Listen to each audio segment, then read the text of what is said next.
Hello, నేను miss రావు. ఆంధ్రప్రదేశ్ ముఖ్యమంత్రి చంద్రబాబు నాయుడు మారారు అని చెప్పి అందరూ ఎక్స్పెక్ట్ చేస్తూ ఉన్నారు. కానీ గత 2 వారాల పరిపాలన చూసిన తర్వాత ఎలాంటి మార్పు లేదు ఆయనలో అనేది మరొక కోణం కూడా ఇప్పుడు సోషల్ మీడియాలో ప్రత్యేకించి తెలుగుదేశం పార్టీ గ్రూపుల్లో వస్తున్నటువంటి పోస్టులు. అసలు ఏంటి, ఆయన మారారా, మారే అవకాశం ఉందా, మారినట్టు కనిపిస్తున్నారా అనే దాని మీద విశ్లేషణ తీసుకునేటువంటి ప్రయత్నం చేద్దాం. ప్రస్తుతం మన దగ్గర తెలుగుదేశం పార్టీ అధికార ప్రతినిధి సూర్యదేవర లత గారు ఉన్నారు. హలో అండి. నమస్తే. సో చంద్రబాబు నాయుడు మారారు అని అన్నారు, కానీ ఇటీవల తీసుకున్నటువంటి కొన్ని నిర్ణయాలు తీసుకుంటే కనుక ఆయన మారలేదని చెప్పి పోస్టులు వస్తున్నాయి. ఆల్రెడీ మీ గ్రూప్లోనే తిరుగుతున్నాయి. ఆ పోస్టులు పెట్టే వాళ్ళకి ఏం చెప్తారు? అదే మీరు ఏ కొలమానంతో తీసుకున్నారు? ఆయన మారారు మారలేదంటానికి మాకైతే మార్పు కనపడుతుంది. ఇటీవల కాలంలో జరిగినటువంటి బదిలీలు కానీ, ఆయన ఎక్కడ కనిపిస్తే అక్కడ పవన్ కళ్యాణ్ హక్ చేసుకోవడం కానీ, ఇవన్నీ చూస్తుంటే ఆయన ఏంటి అది చూసి మారారు అనుకుంటున్నారా? అంటే బదిలీలు చేసిన విధానంలో కూడా మీకు తెలుస్తుంది కదా. ఇప్పుడు ఎవరైతే ఆ రోజు నారా చంద్రబాబు నాయుడు గారిని అక్రమంగా అరెస్ట్ చేసిన దానికే కానివ్వండి, వాళ్ళంతటా వాళ్ళే భయపడి లీవ్ మీద వెళ్ళిపోవటమే కానివ్వండి, అంటే ఆయనలో మార్పు అనేది వాళ్ళు గ్రహించారా లేదా? నాయకులుగా మేము గ్రహించాము, అధికారులుగా ఉన్న వాళ్ళు గ్రహించారు.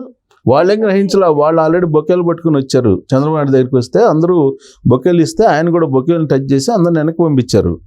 ఎవరైతే తెలుగుదేశం పార్టీ సానుభూతి వల్ల లేదంటే న్యూట్రల్గా ఉండేవాళ్ళు, చట్ట ప్రకారం నిబంధనల ప్రకారం చేసుకునే వాళ్ళు ఎవరైతే ఉంటారో వాళ్ళ జాబ్ వాళ్ళకి గత 2-3 రోజుల నుంచి అపాయింట్మెంట్ అడుగుతున్నారు కానీ కలవడానికి ఇవ్వట్లేదు అంటున్నారు.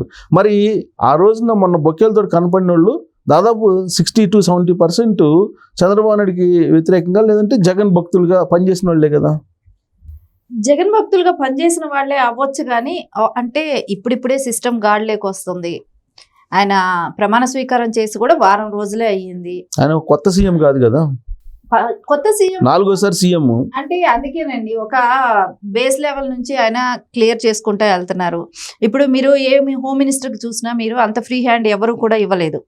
అంటే గతంలో చేసిన సీఎంలనే కానివ్వండి, ఎక్కడా కూడా చూడండి అంత ఫ్రీ హ్యాండ్ ఎవరికి ఇవ్వలేదు. ఇప్పుడు మా దగ్గర అనిత గారికి చూడండి, ఆవిడ ఇష్టంగా ఆవిడ పని చేసుకోవటానికి స్వేచ్ఛ ఇచ్చారు. అంటే బాబు గారి డైరెక్షన్ లోనే నడవాలి అనేది కాకుండా కూడా ఫ్రీ ఇచ్చారు అనుకుందాం. ఆయన చేసిన ఈ 2 రోజులు ఆయన చేసింది ఏముంది ప్రత్యేకంగా చెప్పుకోవడానికి? 2 రోజుల్లోనే, అంటే 2 రోజుల్లోనే చేయలేదా అని అంటే 2 రోజులకే కూడా 5 సంవత్సరాల నుంచి జగన్మోహన్ రెడ్డి ఇన్ని దారుణాలు చేశాడు. సో దానిలో ఏ రోజు ఎవరికి కూడా ఈ డౌట్లు రాలేదు. నారా చంద్రబాబు నాయుడు గారు వచ్చి వారం రోజులకే ఇన్ని డౌట్లు రేస్ చేస్తున్నారు. అంటే మారిన మనిషి మారుతారు, అద్భుతంగా క్రియేట్ చేస్తారు, క్యాడర్ని ఆదుకుంటారు.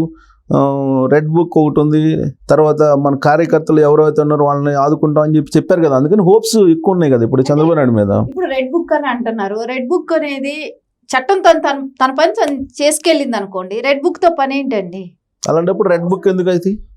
దానిలో మేబీ ఎవరైనా గవర్నమెంట్కి ఆ రోజు గవర్నమెంట్కి తొత్తుల్లాగా పనిచేసిన అధికారులు ఉండుండొచ్చేమో. సో ఆ రోజుల్లో పనిచేసిన అధికారుల మీద ఏదైనా ఉన్నా కూడా ఈ రోజు చట్టం తన పని తను చేసుకెళ్ళినప్పుడు రెడ్ బుక్తో అవసరం లేదు, రెడ్ బుక్తో పని లేదు ఇప్పుడు. ఎందుకంటే దాన్ని పట్టుకొని కావాలని అందరూ రెడ్ బుక్ అని అంటే ఏదో మేము కక్షపూరిత రాజకీయాలను ప్రోత్సహిస్తున్నట్టు. సో అదొక నింద, మళ్ళీ ఇటు చేస్తే అటు అంటారు, అటు చేస్తే ఇటు అంటారు. ఏదో ఒకటి మాట్లాడాలన్న అవసరం అయితే అందరికీ ఉంటుంది. ఈ సోషల్ మీడియాలో ఫుల్ టైం ఇదే టాపిక్స్ నడిపిస్తారు కదా.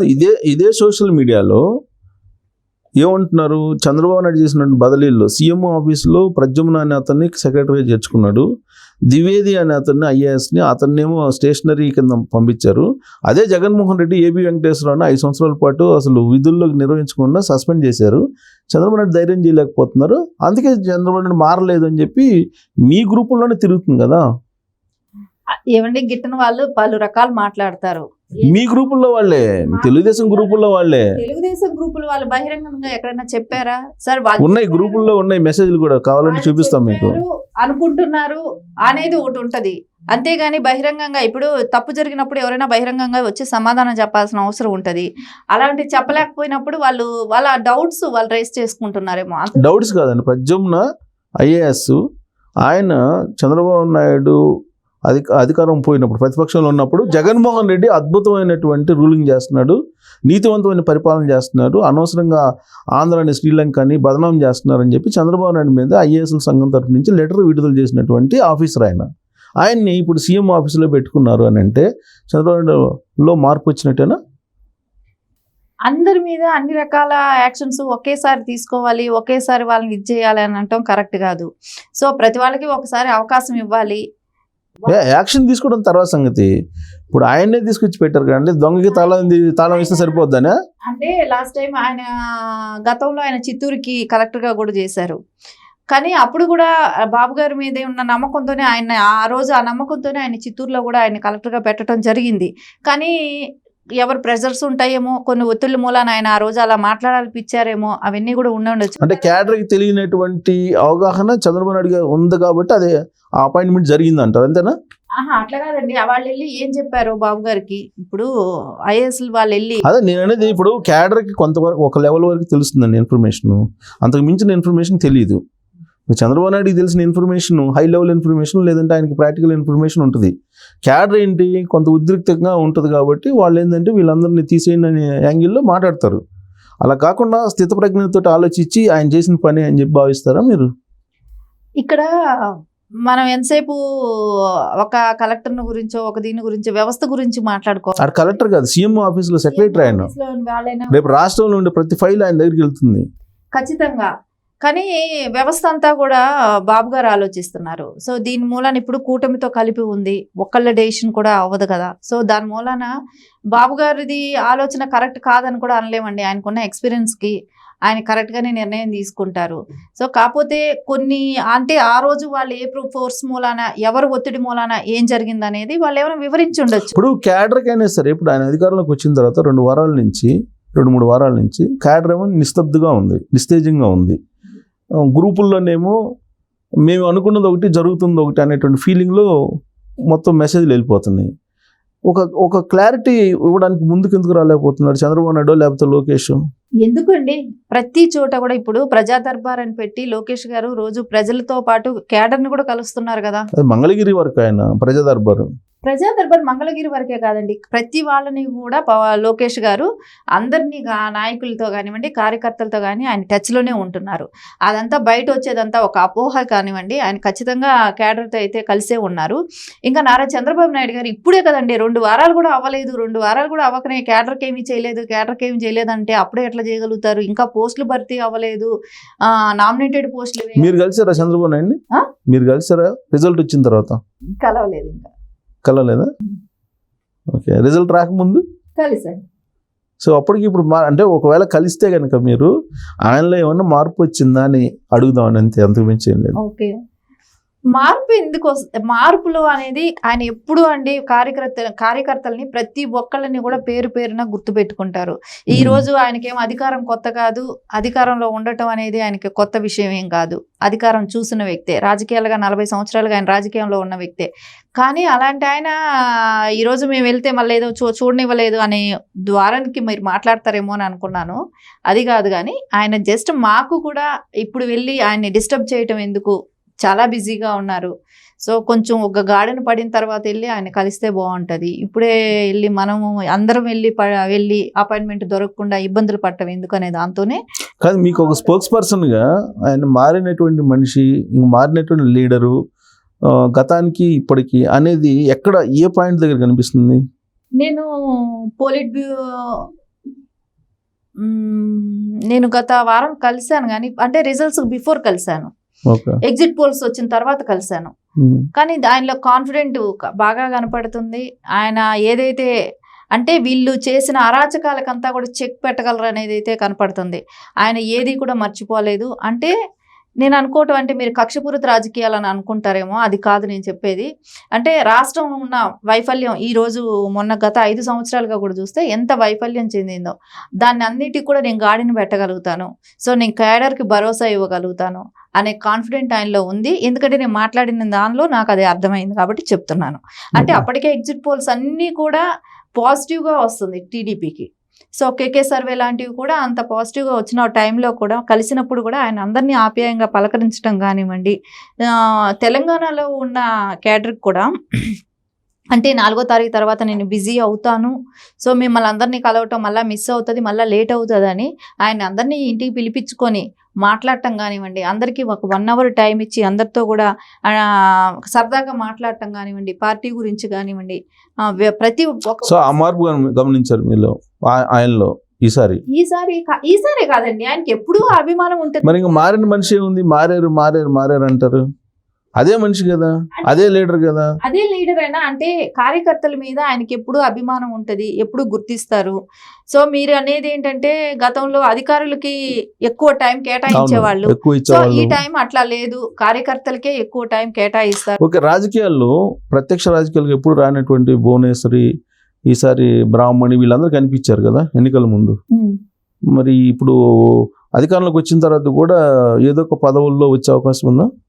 లేదండి, ఎందుకు వస్తారు, రావాల్సిన అవసరం కూడా లేదు. ఎందుకంటే వాళ్ళకేమీ రాజకీయాలు కొత్త కాదు, ఆ ఫ్యామిలీకి అధికారం కొత్త కాదు. ఇప్పుడు భువనేశ్వరి గారికి వాళ్ళ ఫాదర్ దగ్గర నుంచి కూడా రాజకీయం ఒక సీఎంగా చూసిన వ్యక్తి ఎన్టీఆర్ గారి దగ్గర నుంచి కూడా. సో పెళ్లి చేసుకునే నాటికే చంద్రబాబు నాయుడు గారు మినిస్టర్గా ఉన్నారు. సో వాళ్ళకి రాజకీయాలు ఏం కొత్త కాదు. కానీ మొన్న ఎందుకు రావాల్సి వచ్చింది నిజం గెలవాలి అనే దానికి అన్నప్పుడు అక్రమ అరెస్టు ఉండటం మూలాన నారా చంద్రబాబు నాయుడు గారి కోసం ఆవిడ బయట వచ్చి గలంతో ఆవిడ వాయిస్ అంటూ ప్రజల్లోకి వెళ్ళింది కాబట్టి అందరికీ కూడా అంటే ఎప్పుడు రాని ఆవిడ అప్పుడు ఆ ఫ్యామిలీ రావడం అనేది ఓకే. కానీ ఇప్పుడు భువనేశ్వర్ రోజు కలుస్తున్నారు కదా లీడర్లు వెళ్ళి, అంటే అభిమానంతో వెళ్ళి కలవటం వేరే కదండి, అది అందరూ కలుస్తుంటారు కదా. తనకి ఎన్టీఆర్ ట్రస్ట్ ఉంది, సో అక్కడ ఎప్పుడు యాక్టివ్గా ఉంటారు. సో దాని మూలన ఎవరికి ఏ బ్లడ్ కావాలన్నా ఏదైనా ఎడ్యుకేషన్ పరంగా హెల్ప్ చేయాలన్నా ఆవిడే చేస్తుంటారు కదా. సో దాని మూలన ప్రజలతో ఎప్పుడూ ఇంటరాక్షన్ ఉంటుంది ఆవిడకి. సో ఏ అవసరం వచ్చినా చదువు గురించే కానివ్వండి, ఒక హెల్త్ ప్రాబ్లమే వచ్చి కానివ్వండి, ఆవిడకి డెఫినెట్గా వెళ్ళి కలుస్తారు. సో మాకు ఇట్లా మా పిల్లలు ఉన్నారు చదివించాలనే కానివ్వండి, బ్లడ్ కోసమే కానివ్వండి, ఇట్లాంటివి ఏ అవసరం అంతే తప్ప ప్రత్యక్ష రాజకీయాల్లోకి ఎంటర్ అయ్యే అవకాశం లేదంటారు. ఖచ్చితంగా లేదండి. ఇద్దరు బ్రాహ్మణి గారు అయితే ఇప్పుడు బిజినెస్ పరంగా బిజీగా ఉన్నారు కానివ్వండి, ఆవిడకైతే ఇప్పుడు రాజకీయాలకు వచ్చే అవకాశం అయితే లేదు. బై ఫ్యూచర్ అయితే చెప్పలేము, అది రాజకీయాలు ఎప్పుడైనా ఏదైనా జరగచ్చు. సో ఫ్యూచర్ లో ఎలా ఉంటుందో చెప్పలేం కానివ్వండి, ఇప్పుడైతే మటుకు అవకాశం లేదండి. అంటే సో ఇప్పుడు జరుగుతున్న పరిణామాలు అసెంబ్లీ చూసినా, అంతకుముందు ప్రమాణ స్వీకారం అప్పుడు చూసినా, ఇవన్నీ చూస్తే చంద్రబాబు నాయుడు వ్యూహాత్మకంగా లోకేష్ని కొంచెం స్లీపర్ అంటే ఒక రకంగా కొంచెం తగ్గించారు అని అనిపిస్తుందా? అలాంటిది ఏమీ లేదు కానివ్వండి, ఎందుకంటే ఇక్కడ కూటమితో పవన్ కళ్యాణ్ గారు ఉన్నారు కాబట్టి అందరికి అలాంటి డౌట్ రావచ్చేమో. కానీ ఆయనకి ఏంటంటే పార్టీ పరంగా, మా పార్టీ పరంగా ఎవరైనా మేము ఆలోచించేది బాబు గారు తర్వాత లోకేష్ గారు. సో అది మీరు ఆ కూటమితో కలిసినప్పుడు బాబు గారు పవన్ కళ్యాణ్ గారు అవ్వచ్చు, కానీ మేము తెలుగుదేశంగా ఉన్నప్పుడు అయితే మాకు బాబు గారు తర్వాత లోకేష్ గారు. గతంలో చాలా మంది 2014 గెలిచినప్పుడు కాబోయే ముఖ్యమంత్రి లోకేష్ అనేవాళ్ళు. కానీ ఈసారి అలాంటిది ఏం లేదు, అసలు ఎక్కడా కూడా వినిపించట్లేదు. అంటే బై ఫ్యూచర్ రేపు పొద్దున బాబు గారి తర్వాత లోకేష్ గారే, అంటే కూటమితో కాదండి. సో టీడీపీ ఇండివిజువల్గా తీసుకున్నప్పుడు బాబు గారి తర్వాత లోకేష్ గారే అవుతారు కదా. సో మా పార్టీ అధ్యక్షులైనా కూడా రేపు పొద్దున మేము ఎవరైనా కూడా ఇప్పుడు అందరితో టచ్లో ఉండే నాయకుడు ఎవరు?